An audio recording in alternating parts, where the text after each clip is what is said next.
Stress ka ba? Yung tipong parang pasan mo ang daigdig at kahit anong pilit mong mag-relax, hindi nawawala ang bigat at kaba. Marami sa atin, kapag ganito ang pakiramdam, diretso agad sa batika. Umaasa sa mabilisang lunas mula sa gamot. Pero paano kung ang isang mabisang tulong ay nasa bakuran mo lang, o abot kaya sa palengke? Alam ko, matapang ang pamagat ng video na to. Pero ang layunin nito ay para buksan ang ating isipan sa ibang mga paraan. Bago tayo umasa agad sa tableta, bakit hindi muna natin silipin ang lakas ng kalikasan na matagal nang ginagamit ng ating mga ninuno? Sa video na ito, pag-uusapan natin ang mga halamang gamot na ayon sa tradisyon at ilang pag-aaral, ay pwedeng makatulong na pakalmayan ang isip at katawan.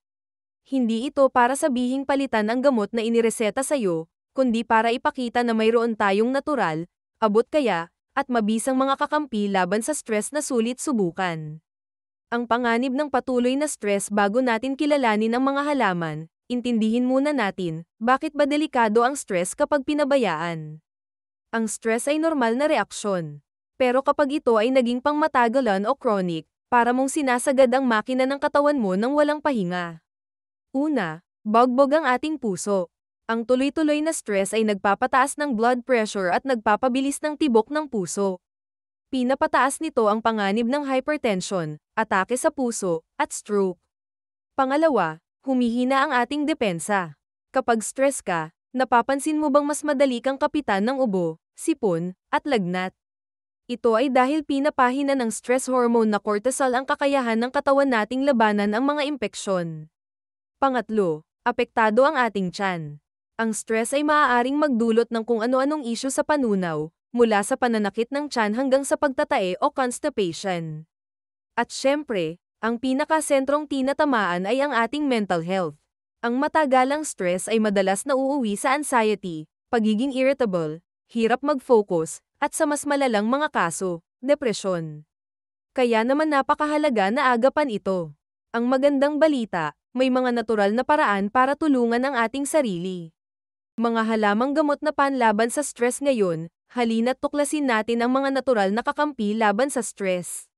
Unang halaman, Lagondie, Vitex Negondo. Sino ba namang Pinoy ang hindi nakakakilala sa Lagondie? Ito'y sikat bilang gamot sa ubo at hika, at isa sa mga halamang gamot na aprobado ng Department of Health. Pero alam mo ba na may iba pa itong kayang gawin?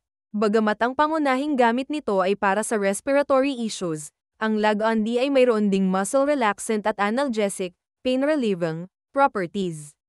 Kadalasan, kapag stress tayo, naninigas ang ating mga kalamnan at sumasakit ang ulo at katawan. Sa pamamagitan ng pag-relax ng mga kalamnan, nakakatulong ang Lagondie na bawasan ang pisikal na sintomas ng stress. Kapag maginhawa ang pakiramdam ng katawan, mas madali para sa isip na kumalma.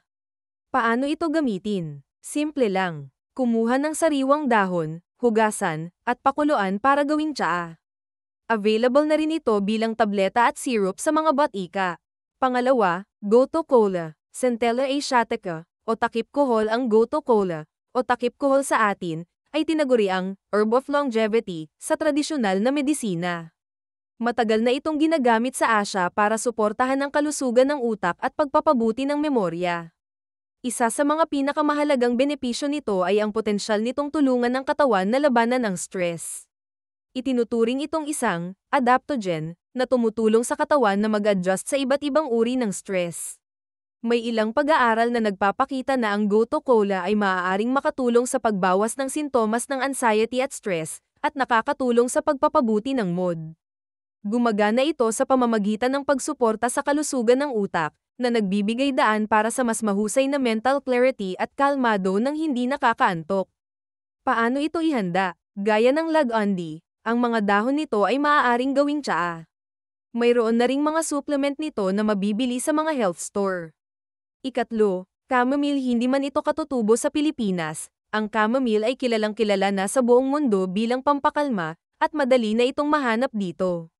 Maraming pag-aaral na ang sumusuporta sa bisa nito laban sa mild anxiety at hirap sa pagtulog.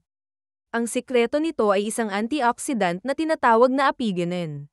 Ang apigenin ay kumakapit sa mga receptors sa ating utak na tumutulong mag-promote ng pagkaantok at magpabawas ng anxiety. Bagamat mas banayad, may pagkakahawig ang mekanismo nito sa kung paano gumagana ang ilang gamot laban sa anxiety. Sa isang pag-aaral, ang mga taong may generalized anxiety disorder na uminom ng chamomile extract ay nagpakita ng makabuluhang pagbaba sa kanilang mga sintomas. Ito ang pinakamadaling ihanda. Bumili lang ng chamomile tea bags, ibabad sa mainit na tubig, at inumin. Gawin itong ritual sa gabi para sa isang mas payapang pagtatapos ng iyong araw. Ika-4 na halaman, ashwagandha, Withania somnifera. Ang ashwagandha ay isang sikat na adaptogenic herb mula sa Ayurvedic medicine na marami ng siyentipikong ebidensya pagdating sa stress. Direktang tina-target ng ashwagandha ang pagpapababa ng level ng cortisol, ang ating pangunahing stress hormone. Maraming clinical trials na ang nagpapatunay na ang pag-inom ng ashwagandha extract ay nagresulta sa malaking pagbaba ng stress at anxiety levels kumpara sa placebo. Maraming pag-aaral ang gumagamit ng dosis na nasa pagitan ng 500 hanggang 600 miligramo kada araw para makita ang mga benepisyong ito. Ang mga kalahok sa pag-aaral ay nakaranas din ng pagbuti sa kalidad ng kanilang tulog at pangkalahatang kalidad ng buhay. Dahil sa lakas ng epekto nito, ang ashwagandha ay madalas mabibili bilang supplement capsules. Mahalagang sundin ang recommended dosage sa bote o magtanong sa isang health professional. Isang napakahalagang paalala, bago tayo magpatuloy, ito ang pinakaimportanteng bahagi ng usapan natin. Bagamat may bisa ang mga halamang ito, hindi sila pamalit sa payo o gamot na inireseta ng doktor. Kung ikaw ay nakakaranas ng matinding anxiety, depresyon, o anumang seryosong kondisyon, napakahalaga na kumonsulta ka sa isang medical professional. Ang mga halamang gamot na ito ay mainam na suporta para sa mild to moderate na stress sa pang-araw-araw. Tandaan, iba-iba ang reaksyon ng bawat katawan. Laging magsimula sa mababang dosis para makita ang epekto sa'yo.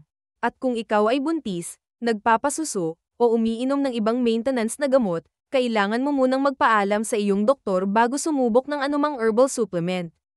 Ang paglaban sa stress ay isang paglalakbay. At sa biyaheng ito, mahalaga na mayroon tayong tamang mga gamit. Ang mga halamang gamot tulad ng lagandi, goto kola, chamomile, at ashwagandha ay mga kasangkapang bigay ng kalikasan. Ipinapaalala nila sa atin na minsan, ang lunas na kailangan natin ay hindi kailangang maging komplikado o mahal.